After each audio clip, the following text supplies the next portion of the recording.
भी चाहते हैं, लेकिन हम जहाँ भी जाते हैं सुई के साथ आते हैं।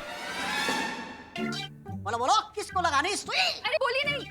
सुनिए, मैंने तो डॉक्टर मेहता को बुलाया था। आप कौन? ओ, नन्ही उंगली के सुई की कसम, वो उन डॉक्टर को खुद एक डॉक्टर की जरूरत पड़ गई, इसलिए हमें आना पड़ा। किसको लगानी है सुई?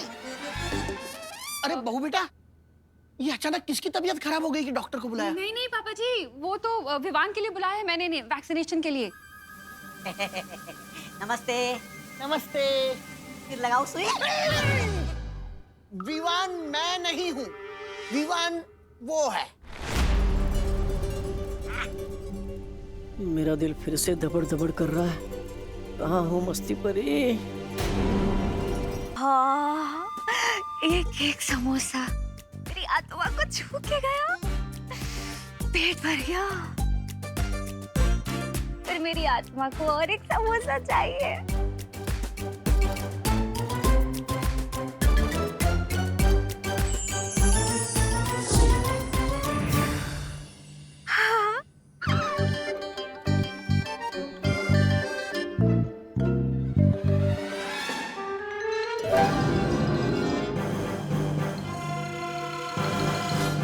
अच्छा, तो पेशेंट ये है।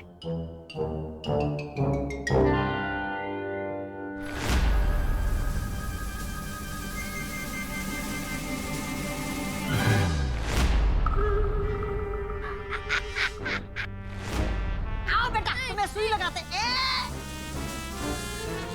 अरे पेशेंट, अरे बेटा, अरे भागो नहीं, रुको विवान। अरे कहाँ गया?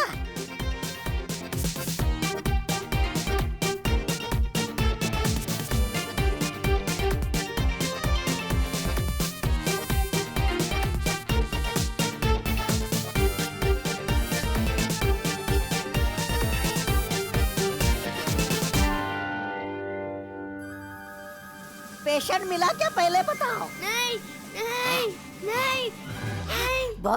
बहुत ही शरारती बच्चा है। लगा। अरे रुक। नहीं नहीं बेटा, नन्ही सुई की कसम, बिल्कुल दर्द नहीं होगा। हाँ? होगा, बहुत दर्द होगा। मस्ती मस्ती।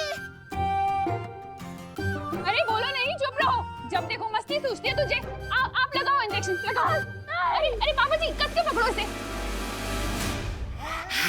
पूरे काललोक में तौबा तौबा इकलौता ऐसा जाबाज है जिसने वीर लोक के आदमी के पीछे सुई लगाई है। ऐसा मैं नहीं, काललोक वाले बोलेंगे।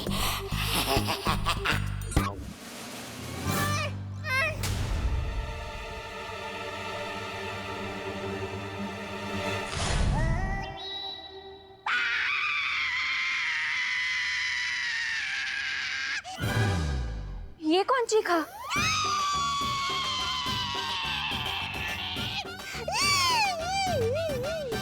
सुई इसे लगाई, दर्द मुझे क्यों उठा? अरे सुई इसे लगाई और चिल्लाए तुम? दादाजी, क्या है ना, मेरे कमर की नस खिंच गई है। अच्छा अच्छा। नन्हे असिस्टेंट, तुम लगाओ सुई। ये क्या हो गया?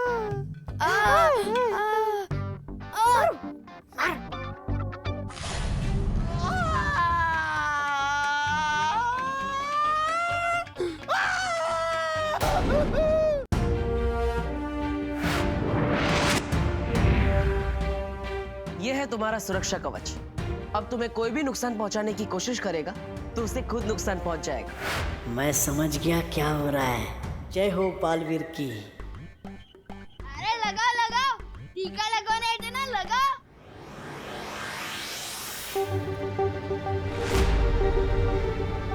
अरे बाप रे, अगर सुई नहीं लगी तो सबके सामने कहीं पोल ना खुल जाए। अरे ये कैसे मरीज किस्म के डॉक्टर आ गए हैं हमारे घर में, करुणा। अरे सुनिए ना। तुम लगाओ। क्या हुआ? अरे तौबा तौबा, नन्ही उंगली की कसम, पीछे एक नन्ही परी घूम रही है। अगर देख लिया ना तो सीधा अस्पताल जाना पड़ जाएगा। तो निकल लो यहाँ से, निकल लो। हमें अस्पताल में कुछ काम आ गया है। सुई देने के लिए कोई दूसरा डॉक्टर आ जाएगा। ठीक है, बाय। सॉरी चल निकल रहे। कैसे डॉक्टर हैंगे? ये इलाज करने आए थे, करवाने चले गए। अब मेरा दिल बिल्कुल भी दबड़ दबड़ नहीं कर रहा है।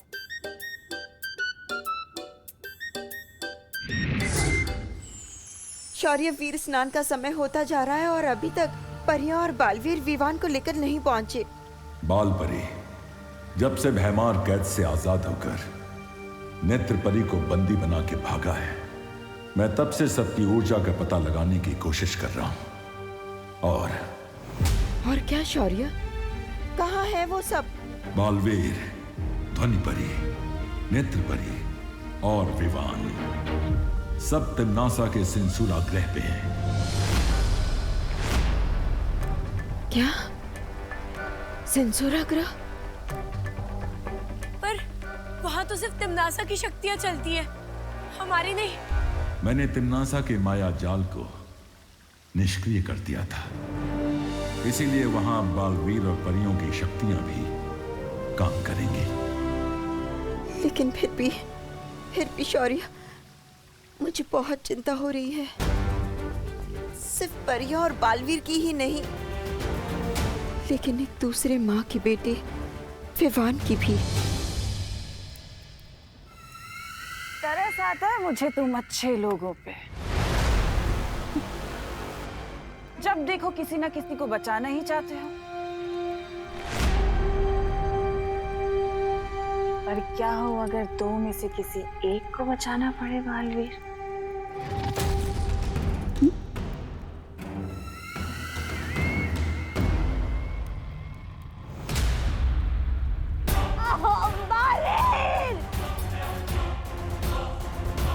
काल लोक के भविष्य के साथ खिलवाड़ करने वालों का भविष्य खत्म कर देता है भैमार। कि अपने उत्तराधिकारी को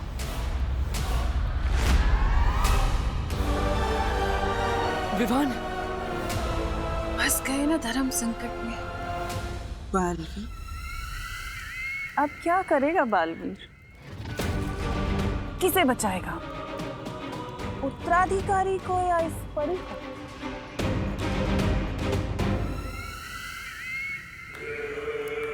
यहीं से। बड़ी बड़ी क्या कर रहे हो बालवीर? इस तुच्छ परी के लिए तुम अपने उत्तराधिकारी को मरने के लिए छोड़ दोगे बालवीर? तुम्हारा उत्तराधिकारी जो पूरी दुनिया को बचाने वाला है, इकलौता उत्तराधिकारी।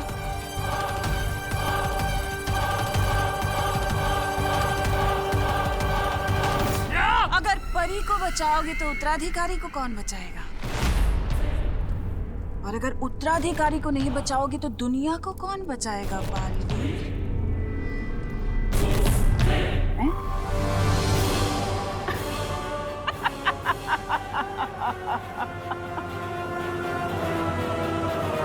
तुम्हारी मौत को अंजाम देने के लिए मैंने काल शस्त्र का निर्माण किया, और उस काल शस्त्र से तुम्हारा घर, तुम्हारा परीलोक तहस नहस कर दिया, मिट्टी में मिला दिया। तुमने उत्तराधिकारी की खोज शुरू कर दी, ये सोचे बिना कि तिम्नासा चुप बैठेगी।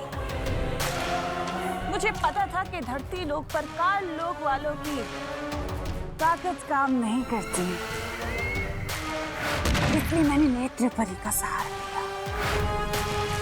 तुम्हारी प्यारी सी परी पे नेत्र परी का सहारा लेके मैं तुम्हारी नाक के नीचे रही, तुम्हारी परियों के बीच में,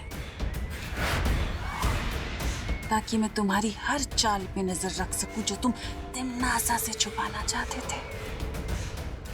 नेत्र परी का वापस सहारा लेकर मैं वीर लोक गई, और वीर लोक जाकर मैंने वीर वृक्ष से माला चुराई और भैमार को छुड़ाया। तुम्हारी सबसे बड़ी बेवकूफी ये थी बालवीर कि तुमने तिम्नासा को कमजोर समझ लिया।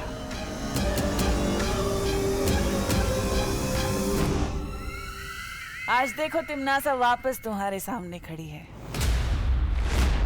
और आज तिम्नासा तुम्हारे उत्तराधिकारी को हासिल करेगी और उसे बनाएगी कालवीर, बुराई का गुलाम, तिम्नासा का गुलाम। वो तुम कुछ नहीं कर पाओगे। धर्म संकट में जो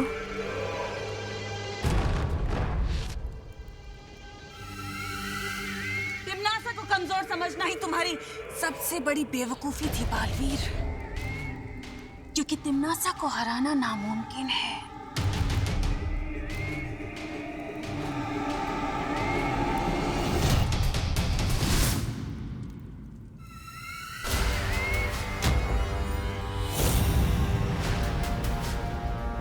ध्वनि परी!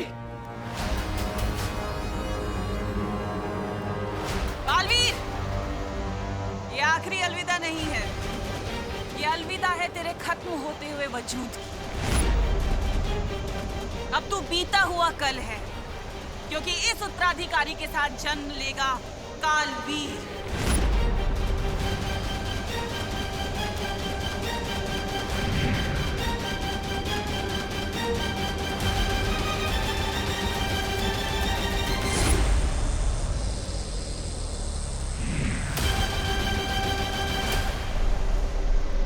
अब ठीक तो है ना? हाँ।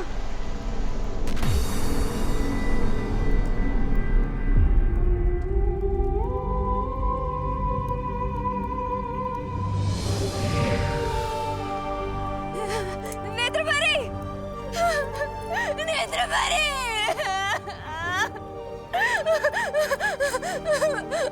बालपरी! हमने नेत्रपरी को बचाने की बहुत कोशिश करी, लेकिन हम नहीं बचा पाए।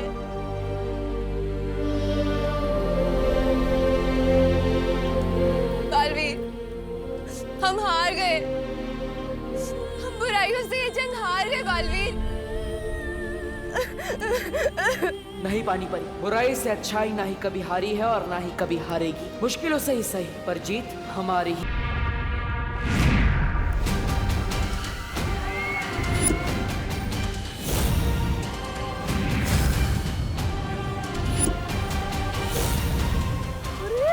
भैमार कैसे निकल आया वीरलोक से? मुझे तो लग रहा था सारी उम्र नौकर बन के रहेगा वीरलोक में। भैरानी, नन्ही उंगली की कसम, मुझे पता था आप ही जीतेंगी। मेरी भैरानी महान है मेरी भैरानी, महान है। अरे ये तो कमाल हो गया, दोनों जिंदा बच के नन्हे बालवीर को गोद में ले आए। अरे लग तो रहा था कि दोनों मारे जाएंगे बालवीर के हाथों। ऐसा मैं नहीं कह रहा हूँ, कल लोग पढ़े कह रहे थे।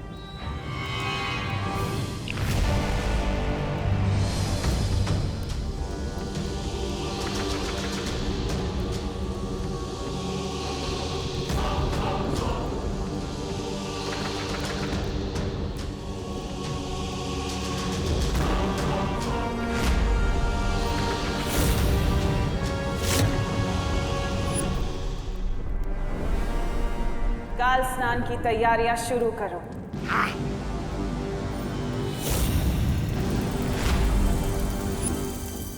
और काल लोक की सुरक्षा और कड़ी कर दो, क्योंकि मुझे पता है बालवीर चुप नहीं बैठेगा।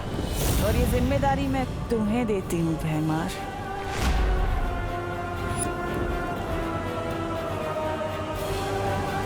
अरे चुपचाप क्यों खड़े हो? कहीं बालवीर से चाटा खा के कान खराब करके आए हो क्या? चुप!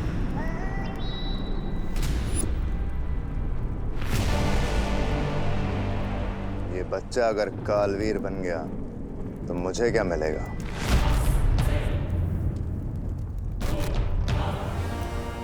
लेकिन मैं इसे अभी खत्म कर दूं तो राज सिंहासन मेरा। अपनी जुबान पर लगाम लगाओ भैमार।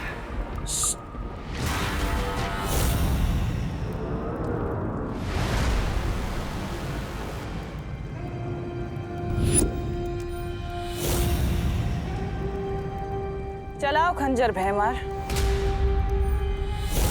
और मार दो इसे। भैरानी, ये क्या कह रही हैं आप? अब ये मर गया तो क्या होगा? हम काल लोक वाले पूरी दुनिया पर राज नहीं कर पाएंगे। ये काल लोक पूरी दुनिया का सबसे शक्तिशाली लोक नहीं बन पाएगा। किस लिए भैमार? सिर्फ एक तख्त के लिए तुम अपनी काल लोक के साथ वफादारी भूल जाओगे?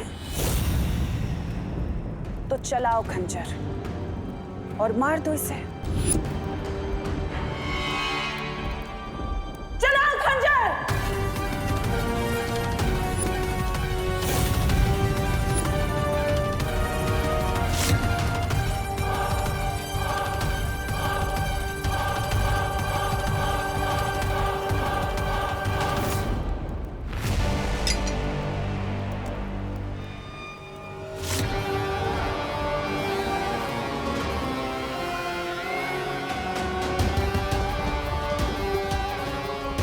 उम्मीद पे हमेशा खरे उतरते हो तुम भैमार।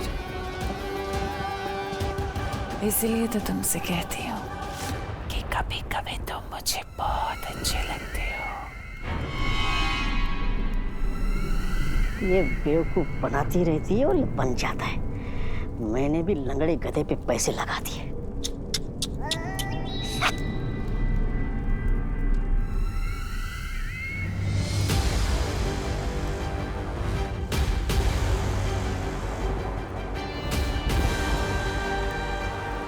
जिस पल का इंतजार था मुझे, आखिर वो घड़ी आ ही गई।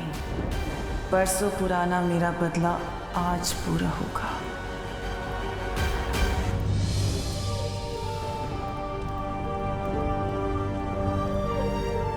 नेत्रपरी, तुम्हारा बलिदान व्यर्थ नहीं जाएगा।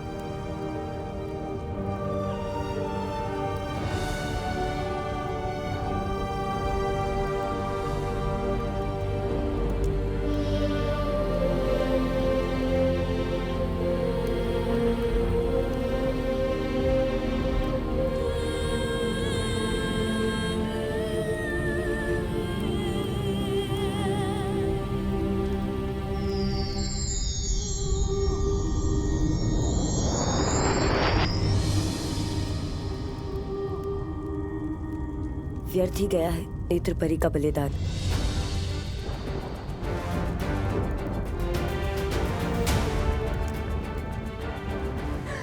बालवीर, क्यों नहीं रोका उन लोगों को? ये जानते हुए भी कि अगर तुम्हारे उत्तराधिकारी का वीर स्नान नहीं हुआ, तुम जीवित नहीं रहोगे। ध्वनि परी, मैं पहले ही बहुत परियां खो चुका हूं। अब और परियां नहीं खो सकता मैं। बालवीर, कुछ परीक्षाएं बलिदान मांगती है। तुम्हारा कर्तव्य सिर्फ परियों को बचाना नहीं, बल्कि पूरे विश्व को बचाना है।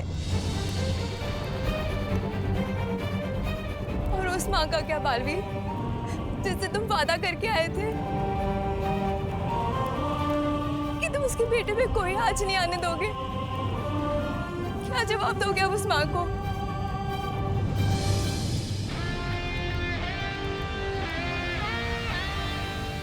मैं अभी भी अपने वादे पर अड़िग हूं।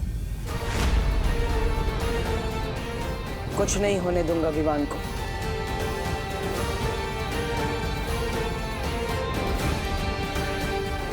लेकिन बालवीर, विवान तिम्नासा के कब्जे में है और कहीं तिम्नासा विवान को नुकसान नहीं पहुंचाएगी। जरा सोचिए, धरती लोक पर वो हमेशा हमारे साथ नेत्रपरी के रूप में थी। उद्वंशक से लड़ते समय उसने अपनी जान की बाजी लगा दी, लेकिन विवान को सुरक्षित रखा। इसका मतलब तिम्नासा को विवान जिंदा चाहिए।